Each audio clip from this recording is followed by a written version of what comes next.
messieurs, bonjour, bonsoir et bienvenue à un autre épisode de Sans restriction, avantage numérique, Pat Laprade, Kim Deschênes, Anne-Sophie Betté.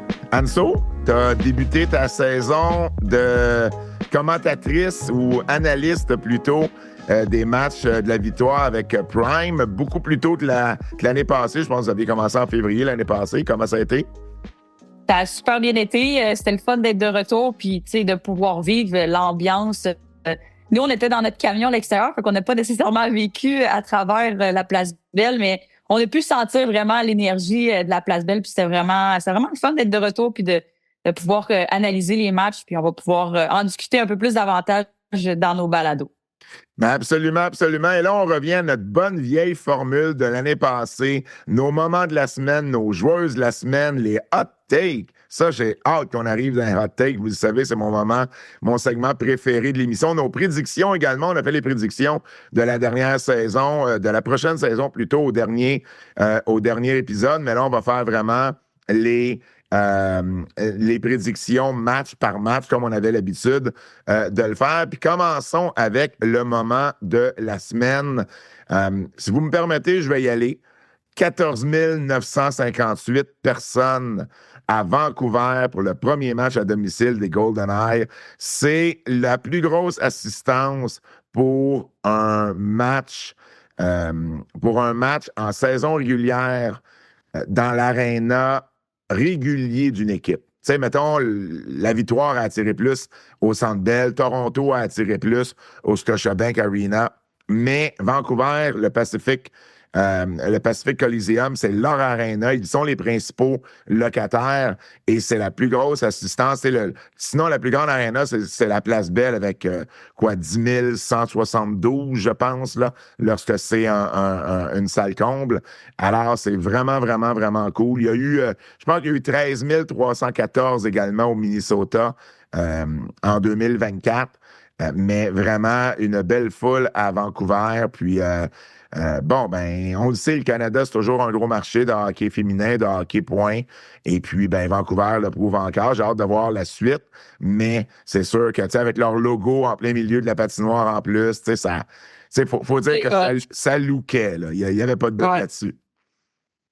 Non, c'est vraiment bon pour le hockey féminin, là. Fait que c'est vraiment une bonne nouvelle que, tu sais, la population là-bas a embarqué dans le bateau, puis ont été présents lors du premier match. Fait que, tu sais, on souhaite que ça soit la même chose. Tu sais, je te dis pas que ça va être 14 000 pas loin de là à tous les matchs, mais j'ai l'impression que ça va être quand même comme une foule un peu ici à Laval pour la victoire.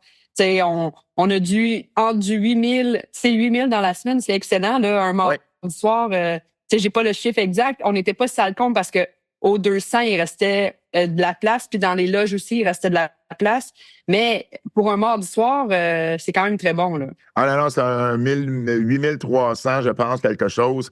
Puis, t'as raison, j'ai vérifié. Puis, tu sais, il y a des soirs de semaine là, où il y a eu 5-6 000 à la Place Belle.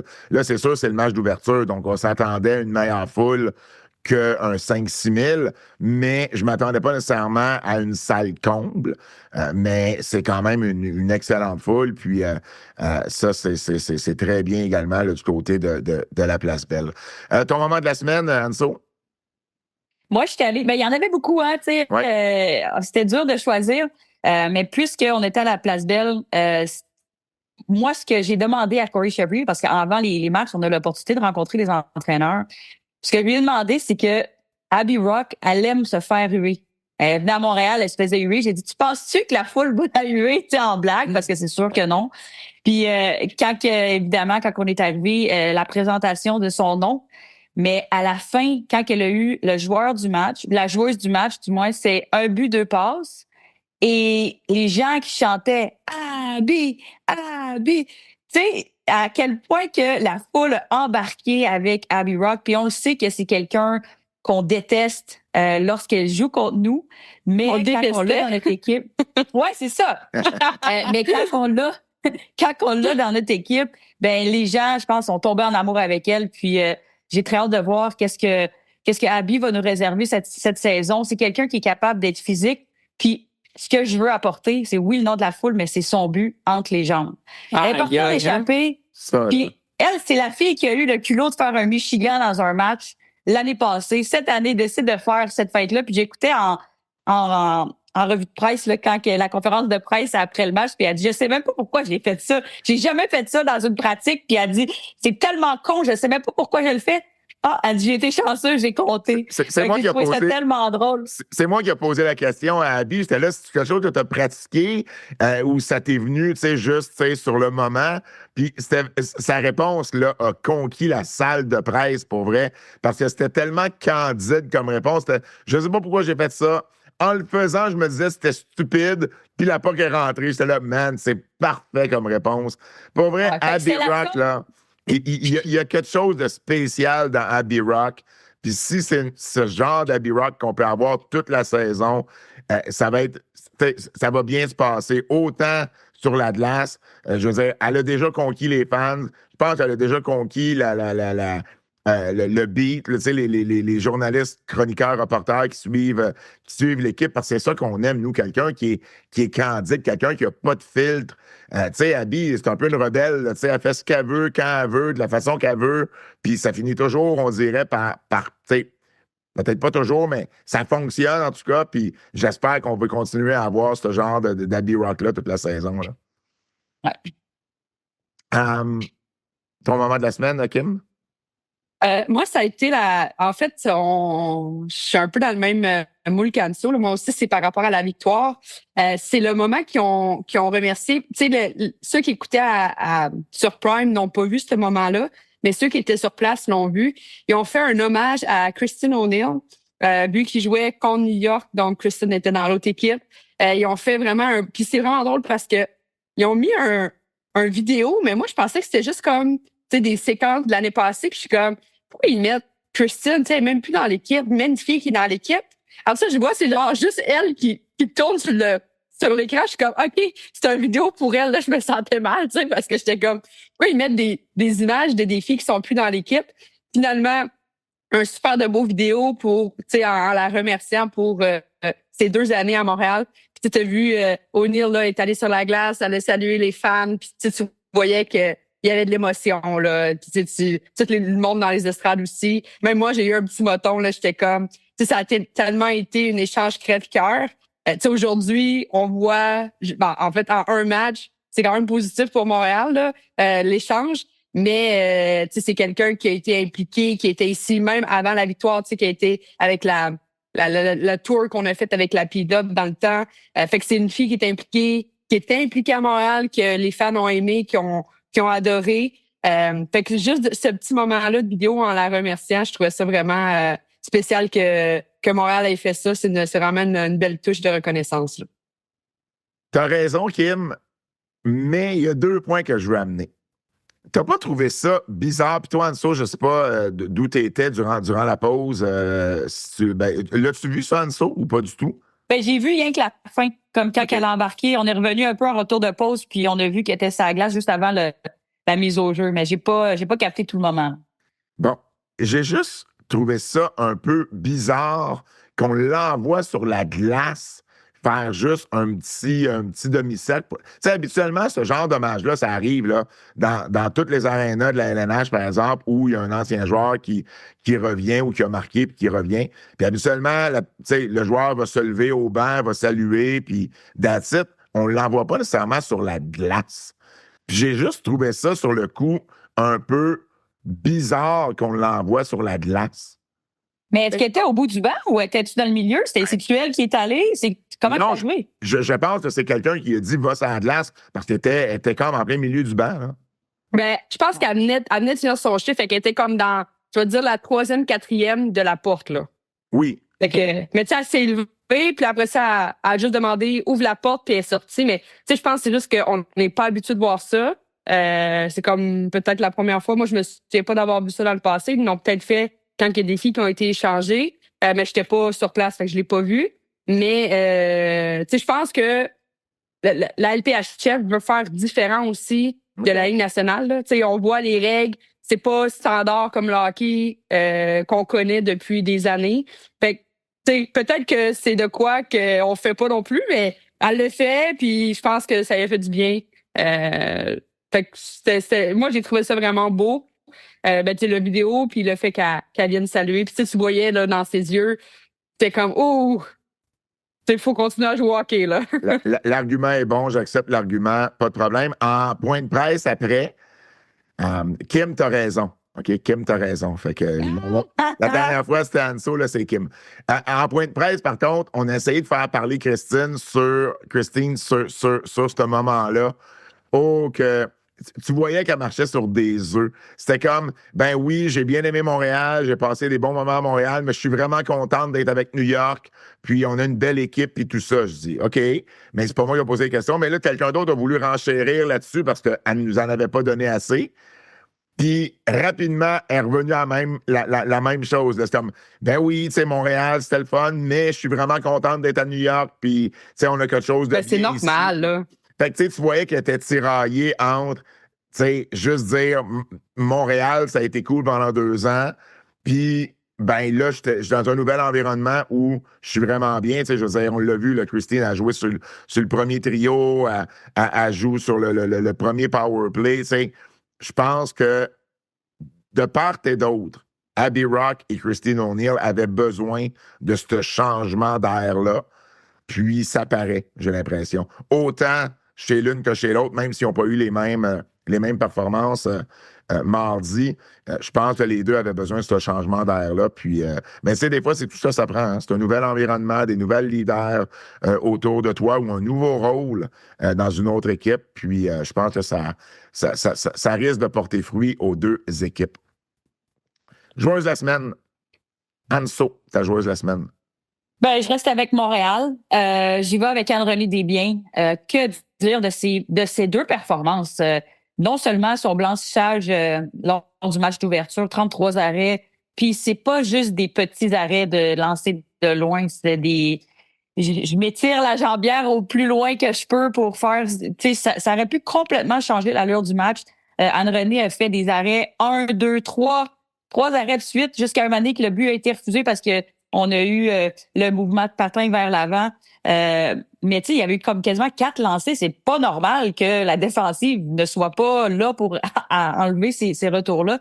Mais très solide derrière le filet. Puis même lors du premier match contre Boston, je pense que si c'était pas d'Anne-Renée, le match aurait fini avec 4-5-0. Ça a été, je veux dire, le mur, la muraille, on la surnomme comme ça. Puis elle a vraiment bien porté son nom. Honnêtement, je pense que jusqu'à date, elle me fait regretter mon choix d'avoir pris Corinne Schroeder comme gardienne de l'année. Moi, je l'ai pris, la muraille. La muraille de Charlevoix, mais ouais, tu sais, c'est son arrêt en première période, là. Il y avait le filet était presque désert, puis elle a trouvé une façon d'aller chercher cette rondelle-là. Il y a un arrêt aussi en troisième, là, je ne me rappelle plus exactement contre qui, mais en échappé, puis elle a stoppé. Vraiment, là, tu sais, une grosse performance d'Anne-Renée.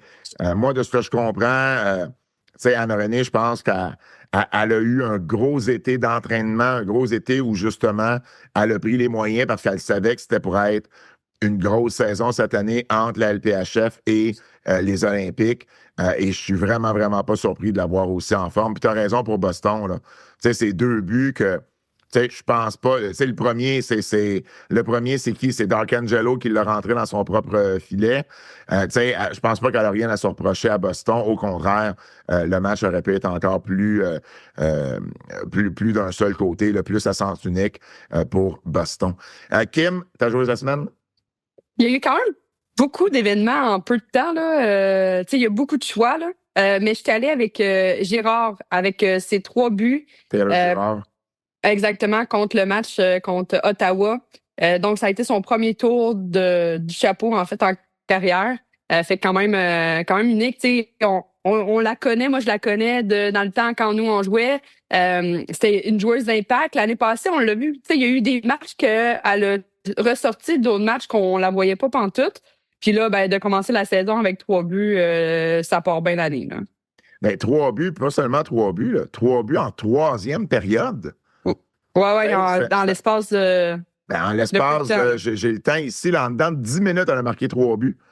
Puis tu sais, New York a gagné le match, puis leurs vedettes n'ont même pas produit, là. Tu sais, les Kaltounkova, les O'Brien, les Filiers, c'est pas elle, là, c'est Maddie Wheeler, puis c'est Taylor Girard qui ont été les vedettes offensives. Ce qui me fait dire, en 2 matchs, O'Brien, Kaltunkova et Fillier n'ont pas de points en 2 matchs. C'est vrai. C'est pas surprenant un peu, Anso? Ben, surprenant, pas nécessairement, dans le sens que c'est quand même une nouvelle. Tu sais, Fillier, ça me surprend peut-être. Tu sais, Kaltunkova puis O'Brien, j'ai l'impression que c'est aussi une période d'adaptation. Puis c'est pas qu'ils n'ont pas eu leur chance. Là. Si je regarde le match contre Montréal, O'Brien, sur une même séquence, a eu l'opportunité de lancer 2 fois. Encore une fois, et les défenseurs n'étaient pas là. Mais ils ont eu des chances. C'est juste que les gardiens ont vraiment fait le travail. Puis j'ai demandé à l'entraîneur de New York, j'ai dit, tu sais, comment tu vois justement une fille comme Taylor Gerard qui compte 3 buts, il dit, ça fait tellement du bien parce que ça l'enlève cette pression-là, tu sais, aux jeunes. Puis l'équipe est jeune, il le dit. Puis je pense que c'est juste d'apprendre à travailler ensemble. Puis il disait qu'il y avait déjà une certaine chimie qui s'installait avec Fillier et O'Brien que j'ai pu remarquer lors du match. J'ai pas vu le match contre Ottawa, mais lors du match de Montréal, tu commences à voir, elles savent, elles sont où sur la glace. Puis ça, je pense que avec un peu de millage, ça va quand même être plus dangereux. Mais encore une fois, marquer des buts, c'est plus comme le volet universitaire, là, sans nécessairement dire que les gardiens universitaires sont pas bonnes, c'est pas ça que je veux dire. C'est juste que dans la Ligue, actuellement, les gardiennes sont à un autre niveau. Fait que j'ai juste hâte de voir l'évolution de New York, mais c'est pas nécessairement... Tu sais, c'est jeune, là, la saison. Là, il y a juste 2 matchs de jouer. Là. Je pense qu'il faut leur donner une chance. Puis, c'est une équipe. Puis il y a beaucoup d'équipes que, tu sais, on a eu des nouvelles. Elles sont 8, 9 joueuses nouvelles. Tu sais, dans New York, c'est 8 joueurs, je pense. En tout cas, entre 7 et 9, on va dire, qui sont des recrues qui font partie de l'alignement. Fait qu'ils n'ont aucune expérience dans la Ligue. Ben, moi, je trouve qu'ils s'en tirent quand même pas si pire, malgré le fait qu'ils n'ont pas de points. Quand ton 3e ou ton 4e trio te font gagner des parties de hockey, c'est toujours agréable, ça, il n'y a pas de doute là-dessus. Puis tu parlais du trio O'Brien, du duo O'Brien-Fillier. Celle qui complète ce trio-là, c'est Anne Tchaikovsky. Puis pour vrai, elle m'a impressionné dans le match de mardi. Je pense que je l'ai plus vu que Kaltunkova, par exemple. Ouais. Vraiment, j'ai trouvé. Puis Tchaikovsky, c'est le choix de 2e ronde de New York. Fait, ils ont été chercher quand même potentiellement 3 excellentes futures attaquantes en O'Brien, Kaltunkova et Tchaikovsky. Tchaikovsky, c'est une ancienne de Clarkson qui a dominé avec Clarkson des grosses saisons. Là. 52 points, 45 points. Au niveau universitaire, c'est énorme. Puis, je pense que New York, quand même, son attaque est dans la mesure où ils peuvent garder toutes ces joueuses-là. Parce que là, avec 2 à 4 nouvelles équipes qui vont s'amener, comment est-ce qu'on va faire le processus d'expansion, je ne sais pas, mais c'est quand même 3 très jeunes et très bonnes attaquantes en devenir. Puis moi, j'ai bien aimé le jeu de Tchaikovsky du côté de New York. Ta joueuse de la semaine, Kim? Je viens de le faire. Ben, Pat. Taylor Gerard. Hey, wow! Tu as trop parlé, fait que là, tu pensais que c'était ta joueuse. Là, parce que Pat, il parle sur toutes nos affaires. Fait que nos joueuses de la semaine sont ses joueuses. Nos moments de la semaine sont ses moments de la semaine. Bon, c'est le fun, ça. Là, vous me dites de me fermer la gueule, là. C'est ça que vous me dites? Un peu, ouais. Wow! C'est correct. Je vais vous laisser parler, mais aller prendre une caramel, moi, je vais revenir tantôt. Ma joueuse de la semaine. Moi, en fait, avant ce matin, parce que là, on tourne un jeudi matin. On devait tourner hier soir. Puis, ma joueuse de la semaine, c'était Abby Boreen. Parce que je trouvais ça cool. Une ancienne de la victoire, Abby Boreen, but vainqueur en prolongation à Vancouver dans leur tout premier match contre Seattle. J'en parlais tantôt devant presque 15 000 spectateurs. 1 but, une passe dans le match pour Abby Boreen. Donc, toute une performance, bien content pour elle. Mais là, hier soir, Vancouver joue contre Ottawa. Et là, Vancouver est blanchi. Et, pas blanchi, mais ils ont marqué 1 but. Ça finit 5-1 Ottawa, donc quand même complètement à l'opposé du match qu'on a eu face à Seattle. Et Brianne Jenner, 2 buts, 2 passes. Gros match pour Brianne Jenner à Ottawa. Et ça, on peut juste être content du côté de la charge de voir une Brianne Jenner commencer la saison en force comme ça. Gros match, c'est la 6e seulement dans l'histoire de la Ligue à avoir 4 points dans un match. Donc, tu sais, c'est quand même une performance exceptionnelle que je voulais aussi souligner. Donc, j'ai peut-être 2 joueuses de la semaine, mais c'est juste les circonstances de nos enregistrements qui font que j'en ai 2. Mais ouais, donc Vancouver, moi, ce samedi aussi, puis Kim, je veux t'entendre là-dessus. Vancouver, ce sera pas, ils feront pas 30 victoires en 30 matchs, là. Mais là, moi, je m'attendais à ça, là, mais là, hier, je me suis trompée. J'étais comme ailleurs. Puis, tu sais, j'ai écouté le match Vancouver-Seattle, puis en tout cas, sur la télé, là, ça roulait en tabarouette. On dirait qu'ils se voyaient partout, les passes, les jeux. C'était vraiment un match rapide. Puis, je me suis dit, ils sont vraiment fortes. Pour vrai, là, sont vraiment fortes. C'est vraiment des équipes étoiles. Mais là, quand tu vois les résultats hier, tu sais, on sait pas. Je l'ai pas écouté le match, fait que je sais pas qu'est-ce qui s'est passé. Ça arrive des fois d'avoir un mauvais match, mais tant mieux. Tant mieux, ça veut dire que les autres équipes, ils vont compétitionner, on va avoir des bons matchs toute la saison, puis on va savoir tromper dans nos prédictions peut-être, tu sais. Ben, peut-être. Mais c'est ça, tu sais, on s'attendait, tu sais, puis on l'a dit, là, c'est pas à cause que t'as des bonnes joueuses que ça fit aussi, tu sais, il faut que la chimie embarque, puis on en a parlé comme l'année passée, New York, sur papier, il était extrêmement fort. Là, on voyait tous les noms, t'es comme, oh my God, ils vont finir première position, puis malheureusement, ils n'ont pas fait les séries, fait que c'est vraiment important, tu sais. Des fois, j'aime mieux avoir plus des filles de 2e, 3e trio, mais que la chimie va être malade, que d'avoir vraiment beaucoup. Tu sais, une fille, une première ligne, puis ta 4e ligne, tu joues jamais. T'es mieux d'avoir une équipe que tu vas jouer toute la saison, surtout avec les blessures. Quand tu arrives à des périodes, tu sais, que tu es plus fatigué, au moins tu sais que ta 4e ligne peut performer. Fait que tu as vraiment une équipe plus unie, plus égale, en fait. Mais c'est ça. Hier, ils nous ont mis ça en face. Puis tant mieux pour Ottawa. Ça a été toute une victoire, là. Quand même, beaucoup de buts dans ce match-là. On arrive. Mais ils ont quand même beaucoup de pression, par exemple. Tu sais, ces équipes-là, moi, c'est ce que je me dis. Tu sais, tout le monde s'attend qu'ils vont avoir des grosses performances parce que, tu sais, c'est comme tu dis, des équipes d'étoiles, mais à quel point ça met une pression sur les joueurs puis les entraîneurs. Puis, encore une fois, tu sais, c'est nouveau. Puis là, exemple, Vancouver ont gagné leur premier match, tiré de l'arrière contre Seattle.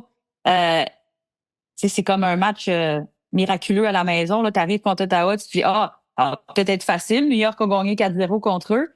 Et là, tu te retrouves quand même avec la situation qu'on a vue hier.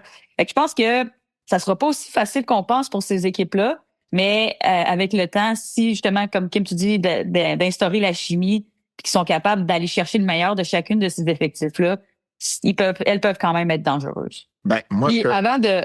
Oh, vas-y. Non, vas-y. Ben, vas-y. Non, mais en fait, ça n'a pas rapport avec ça. Là, fait que je sais pas si toi, ça a rapport, fait que tu peux y aller.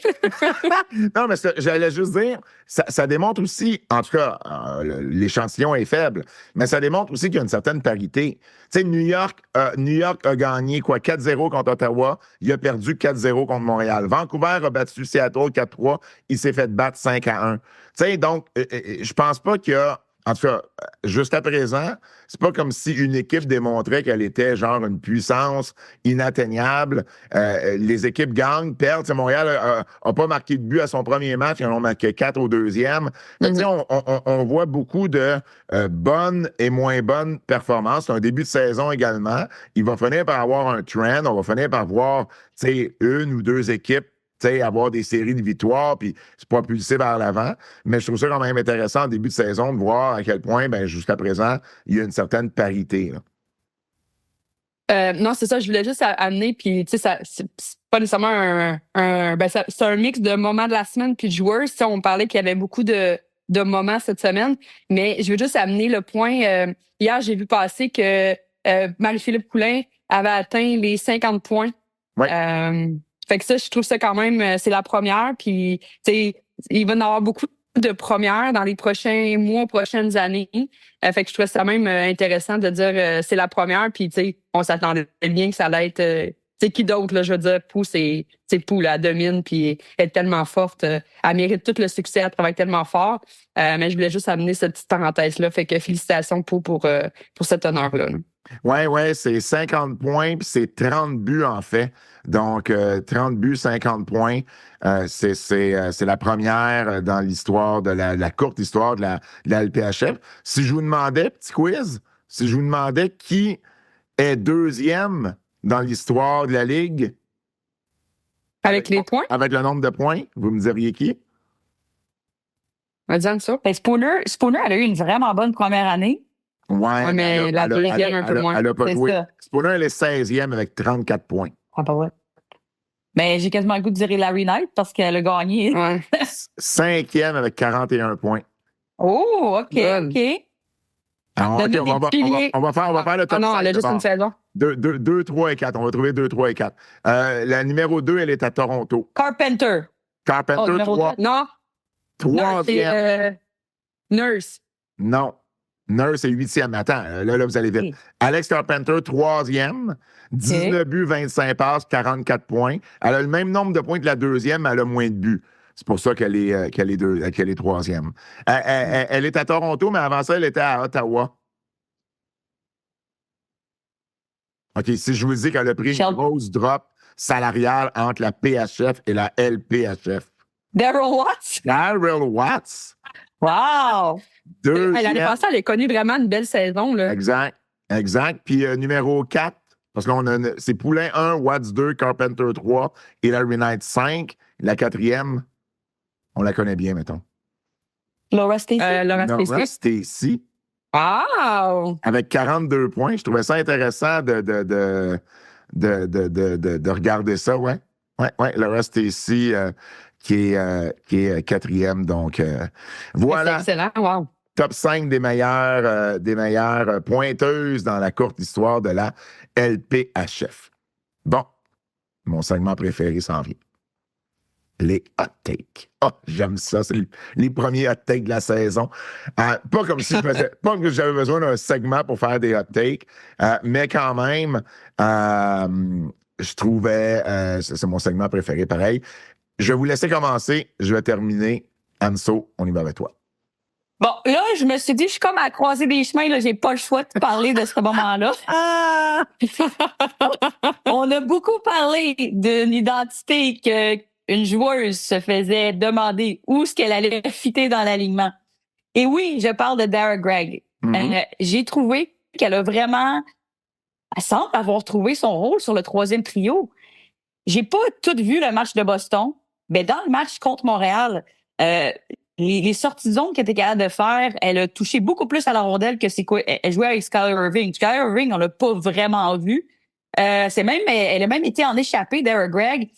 Puis je me disais, wow, peut-être c'est pour la raison pour laquelle on l'a finalement choisi. On trouve que vraiment sur le troisième trio, on a trouvé sa place à Dara Gregg. Puis j'étais bien contente de voir ça parce que je me remets dans sa position. Puis tu sais, comme je disais la dernière fois, de se faire chambarder dans l'alignement, premier trio, dernier trio, 14e attaquante, avantage numérique. Finalement, deux games plus tard, tu joues plus. Tu commences à te poser des questions. Puis là, ce que j'ai aimé de Corey Chevry, c'est qu'elle a gardé la même alignement de son équipe de Boston et contre Boston et à New York. Elle a dit, je veux donner un peu de millage aux filles. Puis j'ai vraiment trouvé ça le fun. Donc, tu sais, autant que Scamora puis Irving, je les ai pas nécessairement vus.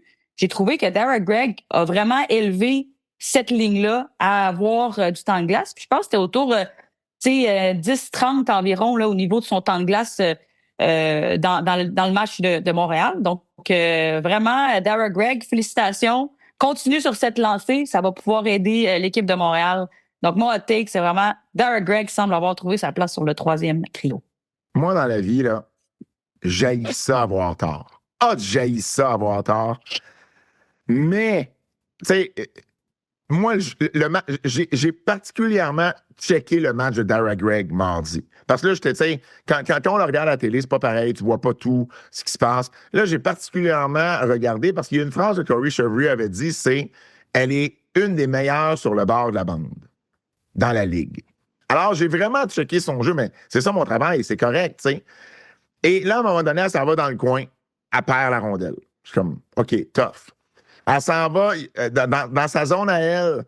Elle va pas vers la joueuse dans le coin. Ce qui fait que la joueuse arrive à se sortir. Il y a un lancer au net. Puis, je pense même que Montréal, je pense que c'est Scamora qui a fait un cross-check. Donc, ils ont même écopé d'une punition parce que Gregg n'a pas été dans le coin, tu sais, assez pour essayer de fighter pour la rondelle. Fait que je fais comme, OK, c'est pas facile. Et là, après ça, elle a fait un sans faute. À un moment donné, sur le bord de la bande, la rondelle s'en venait, elle a juste levé le bâton de la joueuse de New York, puis elle s'est emparée de la rondelle, puis ça a mené à un tir au but. Peut-être pas elle, mais ça a mené à un tir au but. Elle a eu un échappé. Il y a un autre jeu sur le bord de la bande, et dans le match, j'avais noté, je suis comme, OK, elle a un bon match, Dara Gregg. Ouais. J'étais comme, bon, je comprends que la victoire, la voyait dans sa soupe. Je comprenais pas pourquoi, mais, puis un match, c'est pas une saison, là. Mais j'avoue que pour la majeure partie du match de mardi, elle a eu un bon match.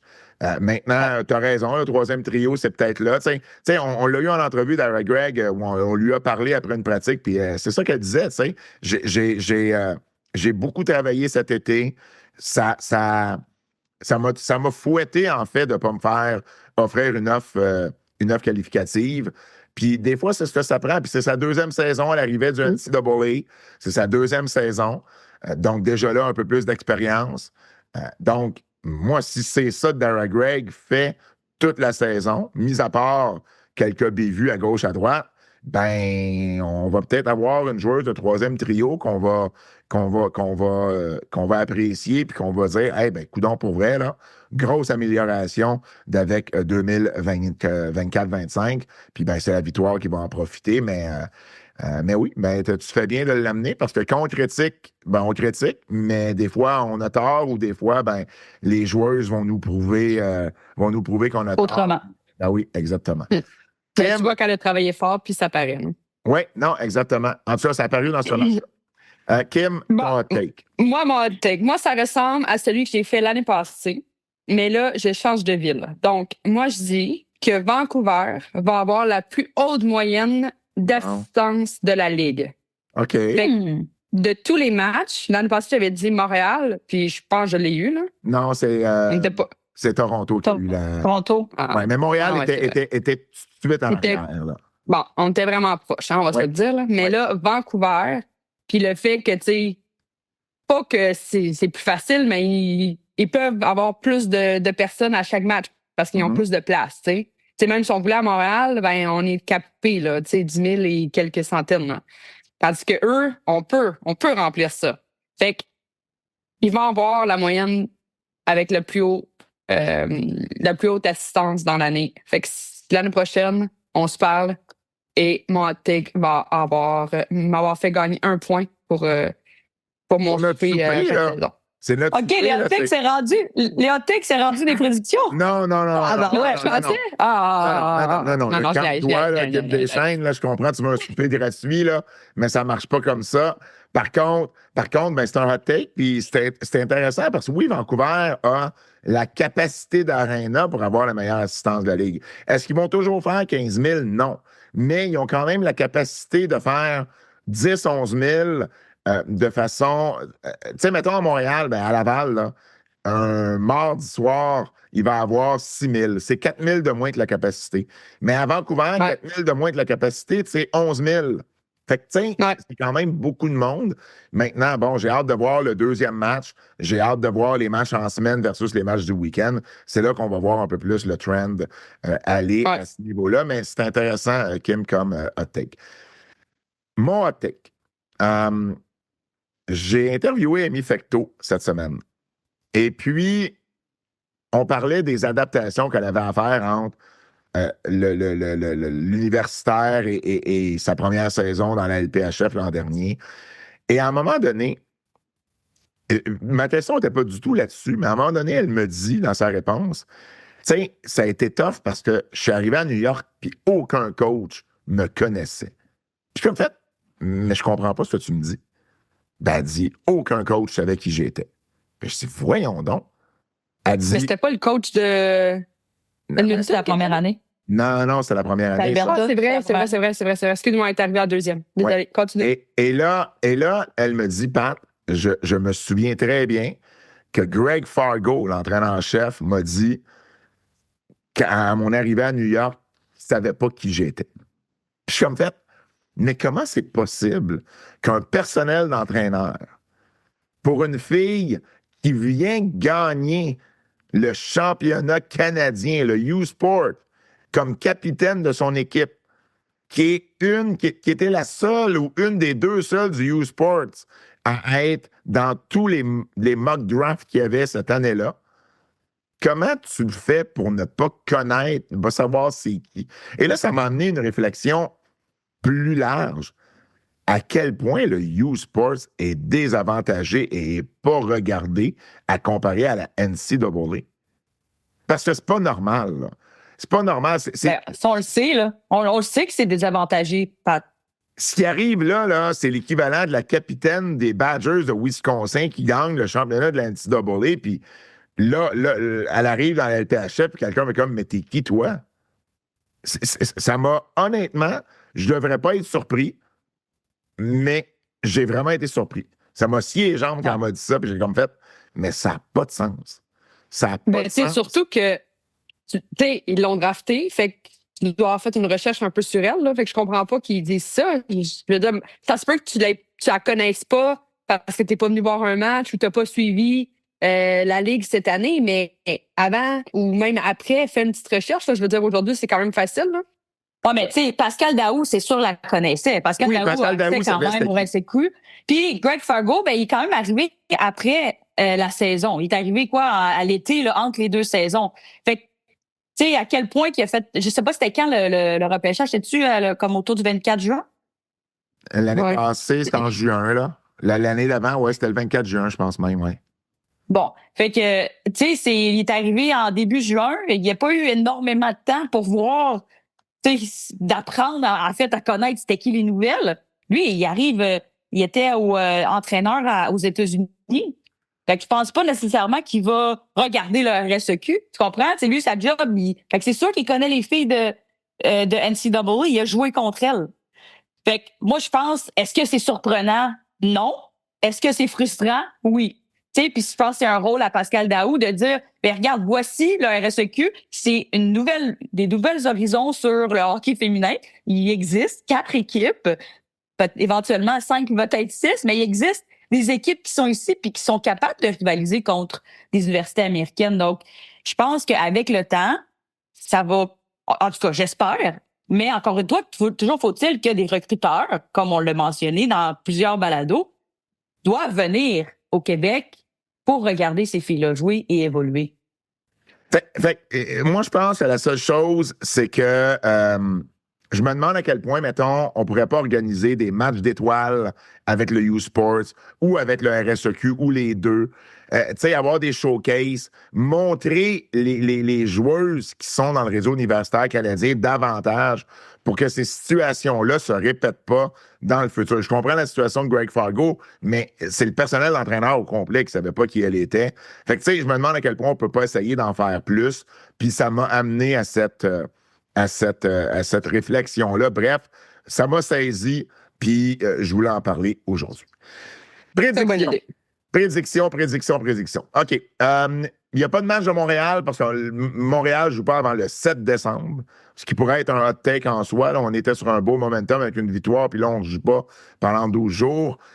Minnesota contre Seattle, vendredi à Seattle. Over-under 5.5. Et je vous le dis d'avance, il y a un seul match cette saison qui s'est fini avec plus de 5.5 buts. C'est le 4-3 de Vancouver contre Seattle. Donc, à date, il y a beaucoup de under 5.5. Kim, over-under 5.5, Minnesota-Seattle. Moi, je vais over.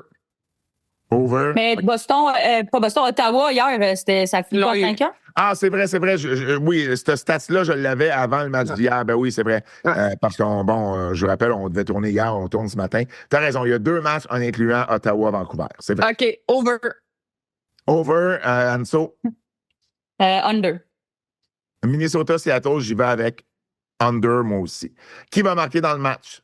Kim? Knight. Hillary Knight, oui. J'allais dire à Boston, je joue pas, mais il faut que je m'habitue. Aux nouvelles joueuses. Anso? Carpenter. Taylor Icy, de mon côté. Qui va gagner? Moi, je vais avec Seattle. Seattle. Et puis, vous savez quoi? Moi, j'y vais avec Minnesota. Yes. Les championnes en titre. Vancouver face à New York samedi. Premier match à domicile des Sirènes. Over-under 5.5. Anso. Under. Kim? Moi aussi. J'aurais dû y aller. C'est pas fair. Toi aussi, vous y allez under. Moi aussi, j'y vais Vous savez quoi? Je vais over, moi, dans ce match-là. Over. Parfait. Ouais, il va se marquer des buts, je pense. Qui va marquer dans le match, Anso? Sarah Nurse. Sarah Nurse est pas blessée, Sarah Nurse? Elle est blessée? Il me semble que j'ai vu ça passer Ouais? récemment, que Sarah Nurse... Sarah Nurse, elle est day-to-day avec un upper body injury. Bon, attends, ben continuez là, je vais aller voir. Moi, j'y vais avec Sarah Fillier. Là, à un moment donné, il va falloir que Sarah Fillier marque des buts, là. Fait que si ça se fait pas dans une game un peu plus offensive, face à Vancouver, ça se fera jamais. Kim? Moi, je vais avec Gardiner. Oh, Jen Garner, oui. Que j'ai parlé quand Hockey Canada est venu s'entraîner en septembre. Puis, pour vrai, on a parlé une dizaine de minutes. Elle a de très, très bons souvenirs de Montréal. Je pense que c'est une joueuse qui aurait... tu sais, que si l'expansion n'était pas arrivée, puis la chance de jouer dans son resté longtemps. Ben oui. C'était business. Puis on a jasé de ça, d'ailleurs, mais elle était vraiment, vraiment cool de jaser comme ça. Anso, as-tu trouvé ta joueuse? Ben, je vais y aller avec Anna Miller. Tiens. Anna Miller. Ben oui, pourquoi pas. Qui va gagner, Anso? Vancouver. Moi aussi. Ouais. Ils ont appris de leur défaite d'hier, là. Ouais, mais New York va pas trop d'armes, là. New York va pas apprendre de sa défaite de mardi non plus? Oui, mais... Oui, mais moi, je vais avec New York. Moi, je vais avec New York. Plus de points. Boston-Toronto. Boston-Toronto samedi aussi. Over-under, j'y vais avec under. Moi aussi. Under. Under aussi. Qui va marquer dans le match? J'y vais avec... Oh boy! J'y vais avec Emma Maltais, tiens. OK. C'est bon. Moi, j'y vais avec Spooner. OK. Moi, je vais avec Mueller. Et puis, qui va gagner? J'y vais avec Toronto. Moi aussi. Vous voyez les Boston? Oh, un point pour nous autres, c'est parfait, ça. Et dernier match de la semaine, c'est mardi, Minnesota qui va rendre visite à Ottawa. Kim, over-under. Under. Under 5.5. Anso? Under aussi. Ouais, moi aussi, je pense que je vais y aller avec under. Qui va marquer dans le match? Kendall. OK. Point. Je vais avec Schofield. J'allais dire Kendall. Anso? Moi, je vais avec Taylor Heisey. Taylor Icy, bon, tu me voles à Icy, c'est correct. Je vais y aller avec celle qui a eu 4 points hier, Brianne Jenner. Qui va gagner? Minnesota ou Ottawa? Minnesota. Minnesota. Ouais, Minnesota, moi aussi. Donc, c'est drôle parce qu'on les a pas mis en série. Ben, Anso les a mis en série. Mais pas moi puis Kim, mais on pense qu'ils vont gagner tous leurs matchs. Ça va bien. Ah non, t'as pris ça. C'est plus moi qui est dans le champ. C'est moi qui est dans le champ, mais C'est pas nouveau, Pat. Bon, évidemment, c'est pas nouveau. Hey, juste en terminant, je sais qu'il faut rapper ça rapidement. Kim, Place Belle, mise au jeu protocolaire, c'est une belle expérience. Ben oui, et puis c'est le fun qu'il ait fait ça pour c'est comme une journée d'hockey féminin, fait que il y avait le match Concordia Bishop et ensuite le match McGill Carabin. J'ai fait la mise au jeu protocolaire pour le match de McGill Carabin, fait que c'était une belle opportunité. Puis j'espère que ça va revenir à chaque année cet événement-là. Puis ça serait bien de, tu sais, je pense que ça a été passé, mais c'est juste des fois l'horaire ne fonctionne pas. Mais tu sais, nous on coach des jeunes filles au sport-études, mais ces filles-là avaient des matchs cette journée-là. Fait que, tu sais, ils peuvent pas participer à ces événements-là. C'est sûr que c'est difficile de trouver une journée que toutes les jeunes filles dans la région sont libres pour qu'ils viennent voir ces matchs-là. C'est pas évident comme organisation, mais de peut-être essayer de trouver, je sais pas, ça peut être peut-être un vendredi au lieu d'un samedi ou vice-versa, mais d'essayer d'avoir le plus de participants de jeunes filles dans la région, ça serait une belle initiative là, pour avoir le plus de partisans dans les estrades, bien sûr, pour les 2 matchs. Oui, je pense que c'est une super belle idée, une super belle formule. C'est la première année. Il y a place à amélioration, mais j'aime le concept. J'aime qu'on joue sur la grosse glace de la Place Belle. Les coachs, j'ai parlé aux coachs après. Même pour les coachs, c'était une expérience. Ça. C'est la première fois qu'ils coachaient à la Place Belle. Tu sais, c'est quand même le 2e plus gros aréna dans la région de Montréal, le 3e au Québec, si on inclut le centre Vidéotron. Donc, tu sais, c'est quand même spécial. Puis je pense que c'est une formule qui peut être bonifiée, mais oui, continuons à avoir ce genre de journée-là spéciale. Amenons les pros aussi davantage, tu sais, des signatures dans les coursives. Tu sais, rendons ça encore plus gros pour l'expérience fan là-dedans. Mais j'étais là. Bon, tu le sais, Kim, ça a été vraiment une superbe journée. Donc, chapeau à McGill qui a organisé le tout. Puis je pense que c'est quelque chose qui doit revenir là, année après année.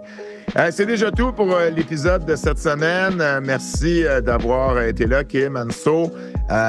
Merci d'avoir été à l'écoute. Bien entendu, n'oubliez pas de suivre la page hockeyféminin.ca, compte Instagram, compte Facebook pour avoir toutes vos nouvelles sur le monde du hockey féminin. Au nom de Kim Deschênes et d'Anne-Sophie Betté, mon nom est Pat Laprade et on se dit à la semaine prochaine. C'est un rendez-vous!